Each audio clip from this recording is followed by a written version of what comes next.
வணக்கம் தமிழ் நண்பர்களே, தமிழ் சபா இந்த வீடியோ பார்க்கலாம். தன்னோட தனித்துவமான நகைச்சுவை நடிப்பால் தமிழ் ரசிகர்களே ரொம்பவும் பிரபலமான ஒரு நடிகர் தான் முத்துக்காளை அவர்கள். 1994 இப்போ வரைக்குமே ரொம்பவும் சூப்பராக நடிச்சிட்ருக்காரு.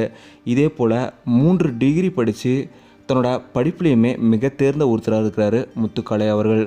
ஸ்டன் மாஸ்டராக ஒர்க் பண்ணி படிக்கவும் செஞ்சு அதே போல் நகைச்சுவை நடிப்புலையுமே தன்னோட திறமையை வெளிப்படுத்தின இவங்களோட மனைவி பெயர் மாலதி. இவங்க தன்னோட 47வது வயதில் இப்போது மறைந்த செய்தி வெளியாயிருக்கு.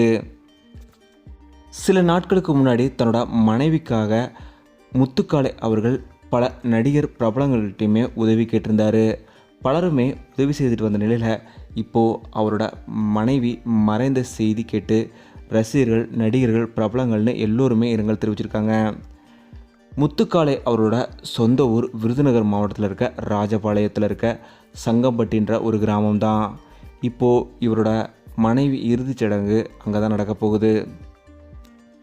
முத்துக்காளை, மாலதி இருவருக்குமே ஒரு அழகிய மகனும் இருக்காங்கன்றது குறிப்பிடத்தக்கது. இப்போது பல ரசிகர்கள், திரைப்பிரபலங்களுமே இப்போது முத்துக்காளை அவர்களோட மனைவி அவங்களுக்கு இரங்கல் தெரிவிச்சிருக்காங்க. தமிழ் சார்பாகவும் நாங்களும் முத்துக்காளை அவங்களோட மனைவிக்கு எங்களோட அஞ்சலி செலுத்துகிறோம். முத்துக்காளை அவங்களோட குடும்பத்திற்கு எங்களோட ஆறுதல் சொல்லிக்கிறோம். இந்த வீடியோ பற்றிய உங்களோட கருத்துக்களை மறக்காமல் கீழே கமெண்ட்டில் சொல்லுங்கள். தமிழ் சேனல் சப்ஸ்கிரைப் பண்ணணும்னா சப்ஸ்கிரைப் பண்ணிடுங்க. மறக்காமல் பக்கத்தில் இருக்க பெல் ஐக்கானையுமே கிளிக் பண்ணிடுங்க.